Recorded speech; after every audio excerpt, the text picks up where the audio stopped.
Welcome back, Bear Scouts, for Activity 6, Growing a Garden and Healthy Habit. Hemp Hill, Camino Real, Blanco Vista Elementary, and all others are welcome. For more fun activities at home, visit our YouTube channel, Sacred Springs Scout Reach. Please join me in the Scout Oath. On my honor, I will do my best to do my duty to God and my country and to obey the Scout law, to help other people at all times, to keep myself physically strong, mentally awake, and morally straight. Please join me in the Scout law. A Scout is trustworthy, loyal, helpful, friendly, courteous, kind, obedient, cheerful, thrifty, brave, clean, and reverent. A Scout is kind. A Scout knows there is strength in being gentle. He treats others as he wants to be treated. Without good reason, he does not harm or kill any living thing. A Scout is kind. Show the Cub Scout sign. Tell what it means. Make the sign with your right hand. Hold your arm straight up. The two raised fingers stand for the Scout Oath and the Scout Law. The fingers look like the sharp ears of the wolf, ready to listen to Okela. Remember that Okela means good leader to a Cub Scout. Your mother or father or guardian is Okela. So is your Cub Master or your den leader. At school, your teacher is Okela. Show the Cub Scout handshake. Tell what it means. When you shake hands with another Cub Scout, do this. Hold out your right hand, just as you always do to shake hands, but then put your first two fingers along the inside of the other boy's wrist. This means that you help each other to remember and obey the Scout Oath and Scout Law. Say the Cub Scout motto. Tell what it means. The Cub Scout motto is do your best. A motto is a guiding principle and a rule for living. Do your best means trying your hardest, not just a little bit. Do your best all the time. Do your best in school and at home. Do your best when you play a game and help your team. Do your best as you work on your rank adventures. Requirement 6. Learn about composting and how vegetable waste can be turned into fertilizer for plants. When you eat a banana, do you throw the peel away?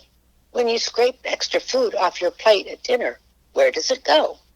You can actually turn banana peels, food scraps, grass clippings, and even paper into fertilizer for plants by composting. Composting is a process where you mix organic materials in a pile or a container along with a little water. Worms and insects chew up the material and help good bacteria grow in it. In a month or two, you end up with a dark, rich fertilizer that you can spread around plants to help them grow. You can make a compost pile in the corner of your yard, or you can use a special composting container. This page shows how to make a compost bin out of an old trash can. Build a compost bin. Find a metal trash can with a tight-fitting lid. Ask an adult to drill or punch 10 air holes around the can near the top edge. Ask an adult to drill or punch 20 drain holes in the bottom, each 1/4 inch to 3/8 of an inch in diameter. Dig a hole about 15 inches deep in a corner of your yard that drains well. Set the can in the hole and push the dirt from the hole up around it. Start composting. Here are some things that can go into your compost pile or container. Table scraps, nothing greasy or meaty.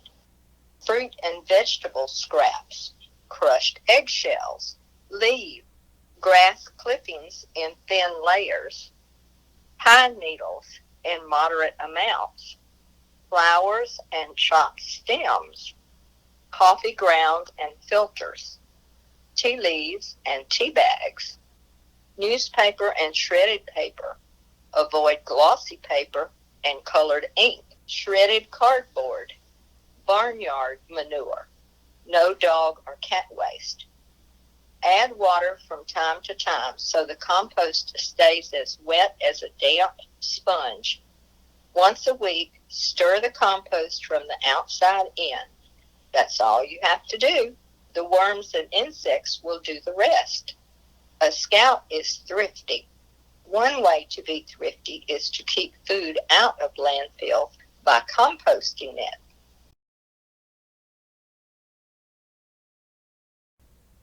Requirement 7. Plant a vegetable or herb garden. Growing your own vegetables and herbs is a fun way to learn how plants grow, and nothing tastes better than food you have grown yourself. Some people think you have to have a big yard to have a garden, but you can grow vegetables and herbs in a small space using pots and plastic trays. Grow a pizza garden. If you like pizza, you'll love growing your own herbs to put on it. Fresh herbs make any pizza better, whether you baked it yourself or bought it at the store. What you need: some small pots with drainage holes and trays if your garden will be inside, potting soil, herb plants like basil, thyme, oregano, rosemary, and parsley, a place where the herbs can get lots of sunlight, thyme, rosemary, basil. What to do: put some soil in the bottom of each pot so your plants will sit a couple of inches below the top. Remove the plants from their nursery containers. Place one in each pot and gently fill the pot with soil. Pat the soil down. Water the plants enough that water runs out the bottom. Place the pots where they can get sunlight. Water them when the soil feels dry and add some fertilizer every 2 weeks. Once the herbs grow, just pinch off pieces to put on your pizza. You can also dry herbs to use later. I don't know about you, but I love learning about nature and doing things to help it. This summer, my dad and I are going to build some bat houses and hang them. Bats are really cool creatures. Plus, they like to eat mosquitoes, and we have plenty of those around.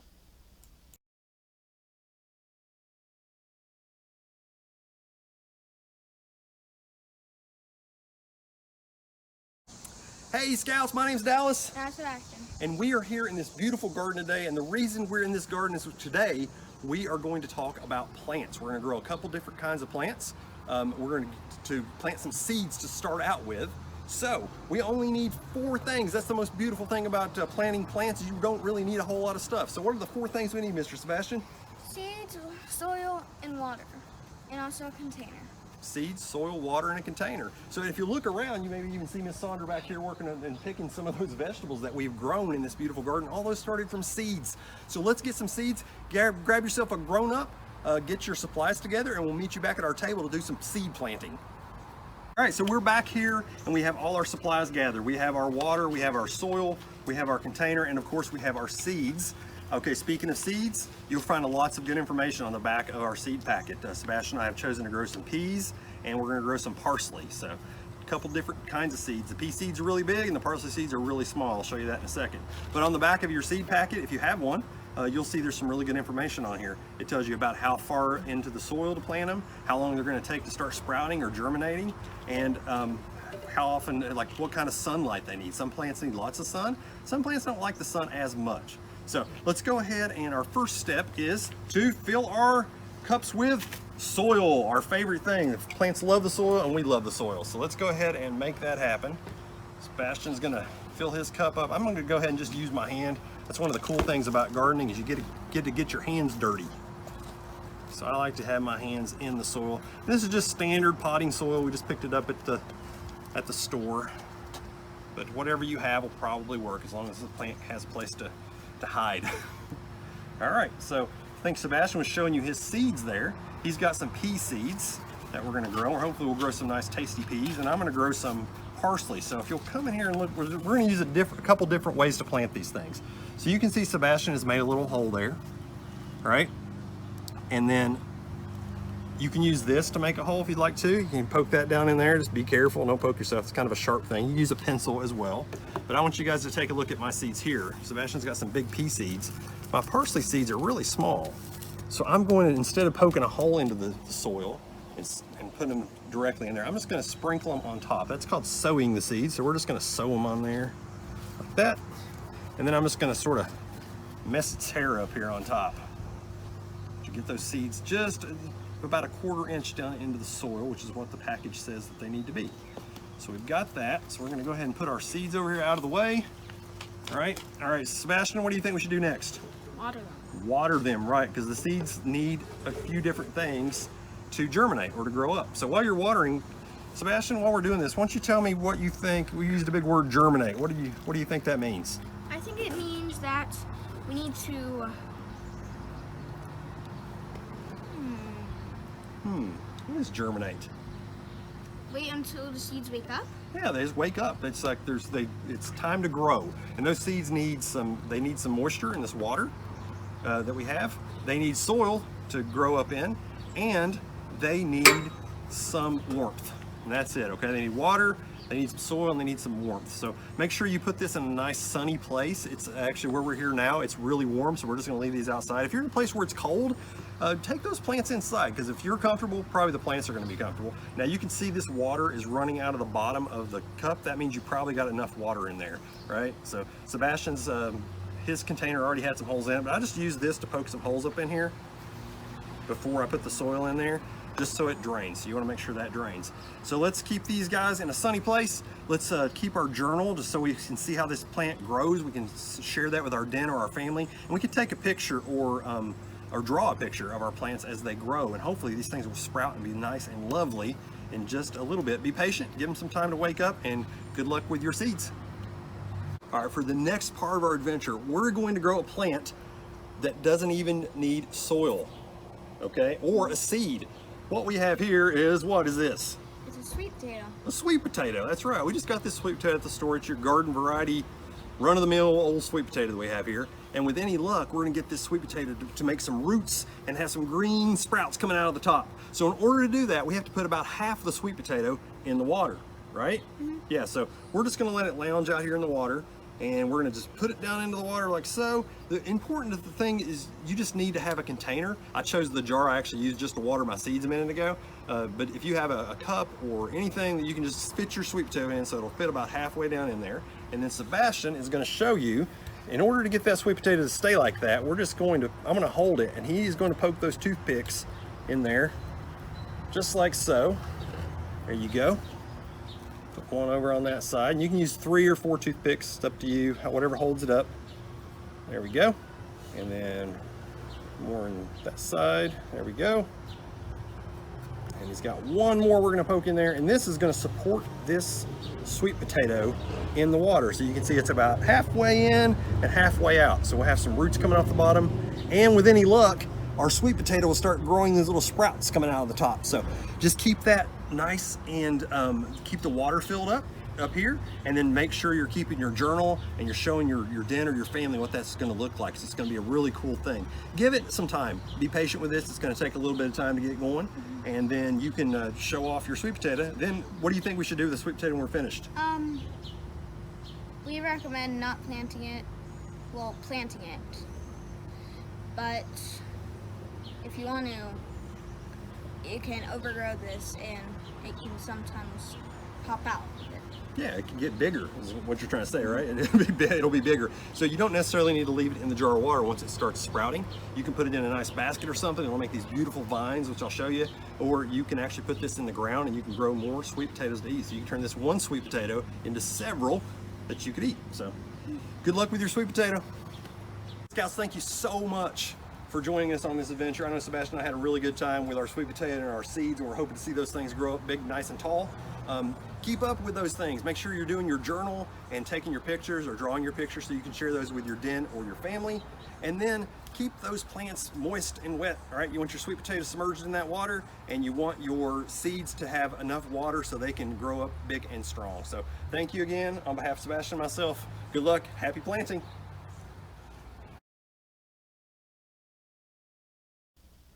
Requirement 2, Find out the growing zone for your area and share the types of plants that will grow best in your zone. Different plants require different care. Some plants like a lot of sun and some like the shade.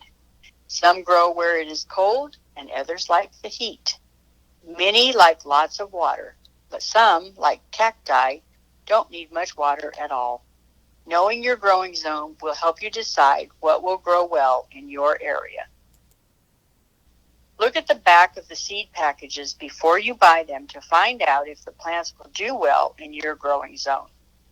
The seed packets will also give you information about how often to water your plant, what kind of light it needs, and how far apart to plant the seeds.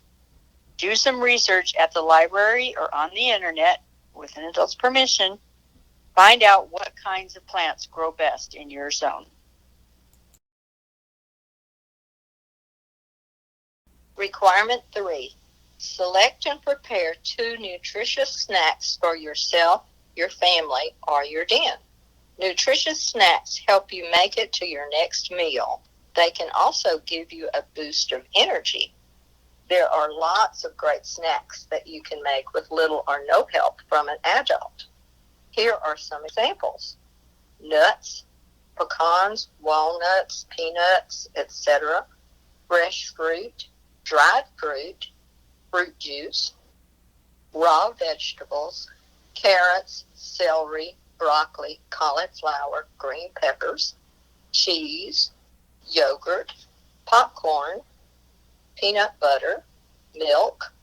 You can eat these snacks by themselves or put them together to create something even better. Here are some examples. Cream cheese and jelly on graham crackers and a glass of milk. Sliced apple with peanut butter or cheese. Dried fruit mixed with your choice of nuts. Raw vegetables or sliced fruit dipped in yogurt. Celery with peanut butter and raisins. None of these snacks have to be cooked, so they are easy to prepare. However, you do need to remember the kitchen safety rules you learned. You should also wash raw vegetables and fruits with skin on them before you eat them. These ideas are just the beginning. Put on your chef's hat and see how creative you can be in making snacks that taste great and are good for you too. What were the 2 nutritious snacks you selected and prepared? So what do you like to cook? Our Webelos Den loves to cook foil meals on campouts. I think my favorite meal was when we cooked some fish our den leader had caught. We just added potato chunks, asparagus spears, and a little seasoning. It was delicious.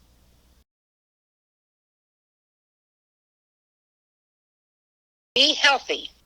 Eat lots of fruits and vegetables. The 7 habits of healthy kids are: seek to understand first, then to be understood. First work, then play. Be proactive. Positive attitude. Think. Win. Finish what you start. Work as a team. Take time to refresh.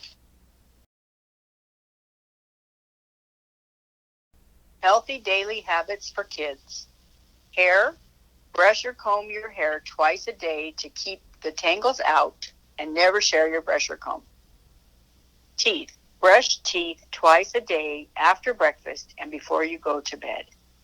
Nails. Keep fingernails and toenails clean and trim them once a week. Bath time is usually best for trimming and cleaning under the nails. Sleep. Go to bed at about the same time every night and spend some time doing a quiet activity such as reading a book or listening to music. Body. Take a bath or shower once a day and wash your hair with shampoo often. Hand washing. Always wash your hands with soap and water before eating, after playing outside, after going to the bathroom, and after coughing or sneezing. Clothing. Wear fresh clothes every day. Even if your old clothes don't smell, clean underwear is especially important. Do chores to help around the house. Chore list could be to make your bed, empty trash can, Clean up your toys. Put away clothes. Fun things to do outside. Find a shady tree and read. Blow bubbles. Find shapes in the clouds.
Join us next time for Activity 7, Local Maps and Animals. If you are interested in joining a pack near you, visit beascout.scouting.org.